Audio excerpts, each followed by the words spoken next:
नमस्कार विद्यार्थी मित्रांनो, महर्षी कर्वे स्त्री शिक्षण संस्थेच्या स्पर्धा परीक्षा प्रशिक्षण प्रबोधिनी म्हणजे सीसॉच्या या प्लॅटफॉर्मवर तुमचं स्वागत आहे. आपल्या स्पर्धायन या YouTube चॅनलच्या माध्यमातून आपण एमपीएससीच्या वेगवेगळ्या एक्झाम्समध्ये जे पीवायक्यू आहेत त्याची सविस्तर चर्चा करत आहोत. एसटीआय 2011 मध्ये विचारलेला आपला पुढचा क्वेश्चन आहे, तो लक्षात घ्या. मुंबई कामगार संघाची स्थापना कोणी केली होती? ऑप्शन्स आहेत नारायण लोखंडे, ओके, श्रीपाद डांगे, त्यानंतर नारायण जोशी आणि डॉक्टर बाबासाहेब आंबेडकर. ओके, तर याच्यामध्ये जर आपण बघितलं तर साधारणतः हे सगळे कामगार नेते म्हणून अत्यंत प्रसिद्ध आहेत.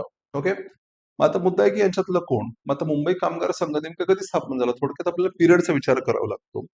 याच्यामध्ये जर आपण श्रीपाद डांगे, नारायण जोशी, त्यानंतर मग नारायण मल्हार जोशी, एन एम जोशी आपण ज्यांना म्हणतो ते, आणि डॉक्टर बाबासाहेब आंबेडकर यांचा जर विचार केला तर हे साधारणतः 20व्या शतकातील ओके नेते होते असं आपल्याला दिसून येतं. ओके, आणि Narayan okay Meghaji Lokhande, N M Lokhande हे 19व्या शतकातील ओके नेते होते, असं थोडस लक्षात ठेवायचं आपल्याला. चालेल का?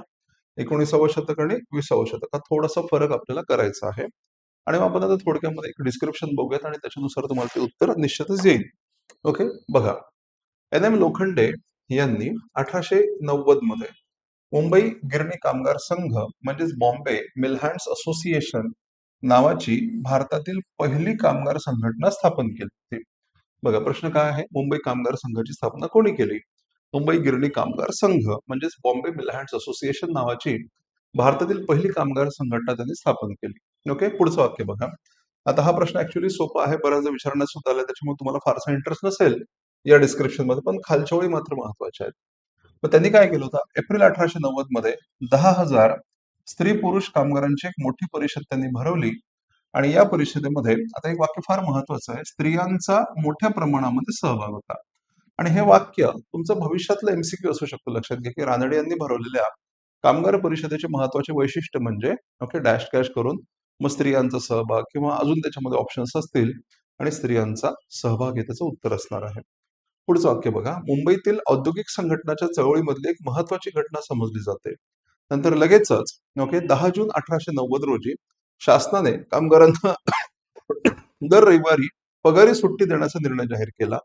1891 मध्ये कामगार कायदा संमत झाला आणि लोखंडे यांच्या सूचनांचा काही काही सूचनांचा त्याच्यामध्ये समावेश करण्यात आला. सरकारने त्यांच्या कामगिरीची दखल घेऊन त्यांना जस्टिस ऑफ पीस म्हणजे जेपी हा किताब घेऊन त्यांचा गौरव केला होता. आणि हा तर ऑलरेडी विचारलेला पीवायक्यू आहेच. अशा प्रकारे ओके एन एम लोखंडे यांच्याशी निगडीत ही महत्वाची माहिती सुद्धा या प्रश्नाच्या अनुषंगाने आपण या ठिकाणी अभ्यासलेली आहे.